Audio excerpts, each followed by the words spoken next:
خلاف نہیں ہے. نواز شریف صاحب نے اپنے دور میں فیبروری 99 میں واجپئی صاحب کو بلایا. لاہور میں کس نے ہنگامے کرائے؟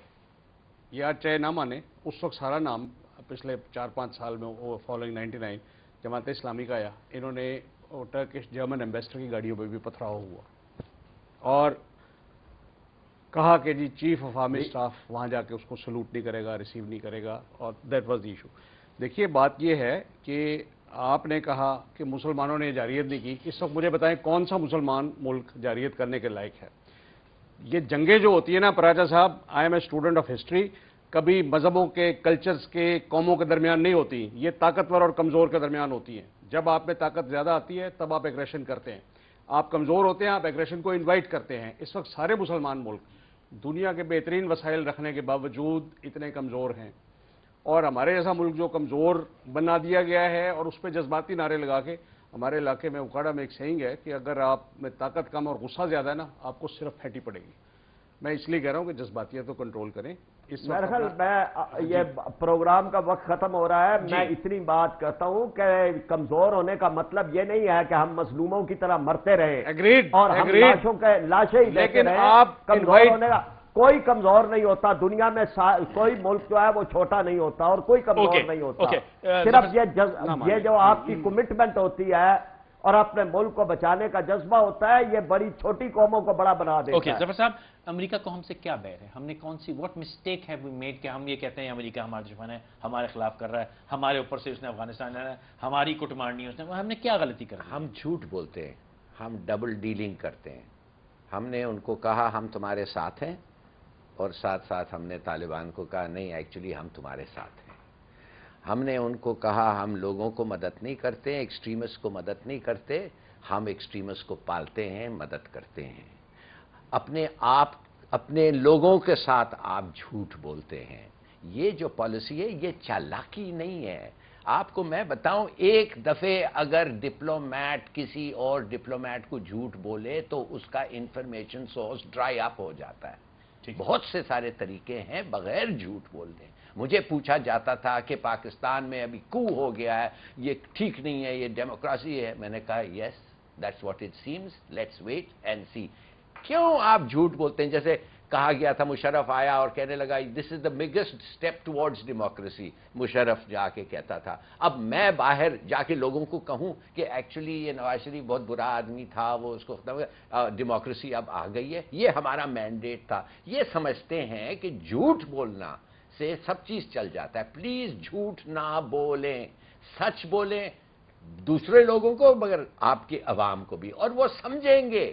وہ کچھ نہیں کہیں گے، وہ کہیں گے کہہ دیں کہ ہمارے پاس طاقت نہیں ہے. دس ہول پرسیپشن کی جی کیونکہ نیوکلیر پاور ہیں، مسلمان نیوکلیر پاور ہیں، اس لیے نظام پہ گل رہا ہے، ان کو ہمارے نیوکلیر پاور کا کنٹرول چاہیے، کا اوٹا چاہیے ان کو. What's the fact? نہیں، وہ چاہتے ہیں کہ ہمارے نیوکلیر ایسٹس ان کے کنٹرول میں ہو. وہ چاہتے ضرور ہیں. کیوں چاہتے ہیں؟ اس لیے وہ آپ کو ٹرسٹ نہیں کرتے. کیوں ٹرسٹ نہیں کرتے؟ کہ وہ سمجھتے ہیں پہلے آپ نے بہت جھوٹ بولا ہے ان کو. اچھا، look at it from another angle. دیکھیے اٹ از جسٹ لائک کہ آپ کے پاس رہنے کو گھر نہیں ہے، آپ روٹی مانگ کے کھاتے ہیں، گاڑی آپ نے مرسیڈیز رکھی ہوئی ہے جس کے مینٹیننس پہ آپ قرضے سے لے کے وہ کرتے ہیں. نیوکلیر پروگرام ایسا نہیں کہ آپ نے ایک دفعہ بنا لیا بام تو وہ بس ہو گیا. It's a continuous expenditure. Then آپ کی باقی ساری ایلیمنٹس اس کے خلاف ہیں. آپ اکانومی کو ٹھیک کریں، گورننس ٹھیک کریں، اینڈ اپنے پاؤں پہ کھڑے ہوں so that you are not begging for basics and you want to be a nuclear power. جو آپ نے مرسیڈیز کی بات کی مانتا ہوں، نیوکلیر پاور ہماری ہے، ہماری آرم اسپینڈنگ جو ہے وہ مرسیڈیز ہے، آئی ریسپیکٹ دیٹ. لیکن جو باقی پیسے، میں نے کہا تھا نا شروع میں کہ میں اس بات سے اگری نہیں کرتا ڈیفینس بجٹ والا، جو باقی پیسہ ہمارا ہیلتھ ایجوکیشن بہت منسکیول ہے، لیکن جو ایلوکیٹ ہوتا ہے وہ بھی چور کھا جاتے ہیں. وہ اس لیے کم از کم وہی یوز کر لیں تو ہمارے اتنے برے حال نہ ہو. وہ گورننس ہوگی تو ساری چیزیں نہیں ہوگی نا سر. میں نے شروع میں آپ سے کہا کہ یہ آپ دشمنوں کو الزام دینے چھوڑ دیں کہ امریکہ ہمارے خلاف ہے، ہندوستان یہ سازش کر رہا ہے، اسرائیل یہ کر رہا ہے. وہ تو کریں گے. آپ اپنے گھر کو ٹھیک کیجئے، آپ دشمن کو اپنی بیوقوفی کا الزام نہ دیں. کیوں آتا ہے آدمی پالیٹکس میں؟ پیسے کمانے. بس بات ختم ہوئی، جواب مل گیا آپ کو. پھر آپ کہہ رہے ہیں کیوں یہ کیوں وہ. پیسے کمانے آتے ہیں. پروفیشنل ہے. آپ کو پتا ہے مجھے کہا گیا ہے کہ وہ کیا کہتے ہیں political agent Khyber for example کیا خیال ہے اس کتنے پیسے 30 کروڑ کا پوسٹ ہے وہ, کیوں کہ اسمگلنگ ہوتا ہے, وہ 70 بنا دیں. انجینئرنگ گریجویٹس کو 1 سال کے لیے وہ نوکری دیتے ہیں 60,000 روپیہ کے اس پہ, اور جب وہ کانٹریکٹ رینیو کرنے کا وقت آتا ہے کہتے ہیں 60,000 روپیہ دیں. یو سی یہ تو جان بوجھ کے پیسے بنانے کے لیے یہ آئے ہیں پالیٹکس میں. یہی میں کہہ رہا ہے, لو ڈیموکریسی. ہم بات نہیں کر سکتے اگر ایسی ڈیموکریسی نہیں ہوتی. ہمیں کب موقع ملا ایسے بات کرنے کے لیے, مگر انفارچونیٹلی کرپشن اور ڈیموکریسی کی ایسی ایسوسیشن ہو گئی ہے پولیٹیکل پارٹیز, حالانکہ ملٹری والے اس سے بھی زیادہ ہیں. فرینکلی یہ مجھے پتہ نہیں ایگری کریں گے کہ نہیں, they are much more corrupt, مگر ان کے بارے میں نہ آپ سوال پوچھتے ہیں نہ کوئی اور پوچھتا ہے. آپ کوئی چیف آف آرمی اسٹاف کو بٹھا کے پوچھیں نا کتنے پلاٹس ہیں اس کے پاس, پوچھیں نا. کاش کہ مجھے بتائیں. فرید صاحب جاتے ہوئے کیا کہے گا, چند منٹ ہے میرے پاس, کلوزنگ کامنٹس. یہ بالکل ٹھیک ہے, میں تائید کر رہا ہوں. یہ دیکھیں نا کہ ایڈمرل منصور الحق کی کرپشن ایک طرف اور سارے سیاستدانوں کی ایک طرف. کرپشن کسی کی بھی ہو, وہ فوج کی ہو, وہ سیاستدان کی ہو, وہ بیوروکریٹ کی ہو, وہ سب کی جو ہے وہ غلط ہے, اس ملک کو تباہ کر رہی ہے. اور جہاں کرپٹ لوگوں کی بات کی جاتی ہے وہاں ان کی بھی بات کی جانی چاہیے کہ جن کے دامن پر کوئی کرپشن کا داغ نہیں ہے, جنہوں نے جو ہے وہ کرپشن فری پالیٹکس کی ہے, اور جن کا کسی فہرست میں نام نہیں ہے.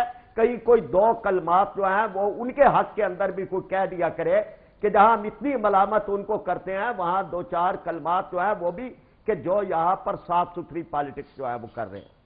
عابد صاحب کیا کہے گا؟ ویسے ایک بات فیصل صاحب بات میں کہنا چاہوں گا کہ یہ وقت آ گیا ہے کہ جو چیز نارمل ہونی چاہیے اس کی اب میں واقعی نشاندہی کرنے گیا, ان سب میں وہ بندہ ٹھیک ہے. یہ وقت بھی آ گیا انفارچونیٹلی. یہ تو یونیورسل ٹروتھ ہے کہ جو بندہ آنےسٹ ہے وہ تو نارمل ہے, وہ نارمل ہے, number 1, and he is expected to be. اگر ایک مذہبی جماعت کا رہنما کرپشن فری ہوگا تو ہی از ایکسپیکٹڈ, بیکاز وہ ساری دنیا کو یہی کہہ رہا ہے. اور انسان اگر ٹھیک ہے, لیکن پراجا صاحب میں ان لوگوں کو بھی جانتا ہوں جو مذہبی جماعتوں کے ہیڈ ہیں, چندوں کے پیسوں سے پراڈو لیے پھرتے ہیں. میں جماعت اسلامی کی بات کر رہا ہوں. میں آپ کی جماعت کا بڑا احترام کرتا ہوں, آپ کے لیڈر مولانا مودودی, لیکن جنرلی اسپیکنگ اس وقت جو 38 جماعتیں رجسٹرڈ ہیں اس میں الیکشن کمیشن میں, اور وہ سارے یہی مینڈیٹ کہتے ہیں کہ جی ہم شریعہ لاگو کریں گے, لیکن وہ پھرتے ہیں پراڈو میں چندوں کے پیسوں پہ, مدرسوں کے نام پہ, اور ان غیر ملکوں سے ایڈ لیتے ہیں جو یہاں ٹیررسٹ کے بھی کام آتی ہے. میں جو پیرلل فارن پالیسی کی بات کر رہا تھا, میں کہ یہ مذہبی جماعتیں جو ہیں نا ان کو پیرلل فارن پالیسی نہیں چلانے کی اجازت ملنی چاہیے. یہ حافظ سعید, آج یہ امید گل کے بنائے ہوئے بہت سے لوگ ہیں, وہ آج ان کے ساتھ ہیں. تو آپ سمجھتے ہیں کہ ہم اس پوزیشن میں, آپ نے کہا کہ لین دین نیگوشیٹنگ پوزیشن میں ہیں ہم؟ نہیں, میں اتنا پیسمسٹ نہیں ہوں کہ جی یہ فیلڈ اسٹیٹ ہے. یہ بہت وائبرنٹ اسٹیٹ ہے. We are in a negotiating position. یہ جو 2 امریکن آئے تھے ابھی آپ سے بات چیت کرنے, آج فوٹو چھپی ہے ان کی, یہ کیا کر کے گئے ہیں اور ہمارے لوگوں نے ان سے کیا کہا ہے؟ نیگوشیٹنگ پوزیشن پہ ہیں ہم. دیکھیے ہم فیل اسٹیٹ تو ہیں, ہم ڈیڈ اسٹیٹ نہیں ہیں. جیسے آپ امتحان کرتے ہیں فیل ہوتے ہیں, دس ڈزنٹ مین دیٹ آپ امتحان شاید پھر لے سکیں, وی کین ریکور, مگر لیٹس ایڈمٹ اٹ یہ تو بالکل ہی فیلڈ اسٹیٹ ہے. یو انڈیکس دیکھیں, کس یو این انڈیکس میں ہم we are less than 10 from the bottom. کدھر تھے کدھر آ گئے. بنگلہ دیش بھی دیکھیں کدھر فیل نہیں ہے. یہ فیلڈ ہے. یہ حکومتیں فیل ہوئی ہیں, یہ جتنی بھی حکومتیں آئی ہیں وہ فیل ہوئی ہیں. بلوچستان تو ریوولٹ میں ہے. Negotiating position on this matter, we are a weak negotiating position, ہمیں ماننا پڑے گا. We should talk. آپ سب کا بہت شکریہ اپنے وقت کا تشریف لے کے آئے. ایک لسٹ پہ ہم نیچے سے نہیں اوپر سے ہیں, وہ کرپشن کے اندر, اس میں ہمارا نام سر فہرست ہے. انشاءاللہ پھر ملاقات ہوگی, تب تک اجازت دیجیے گا.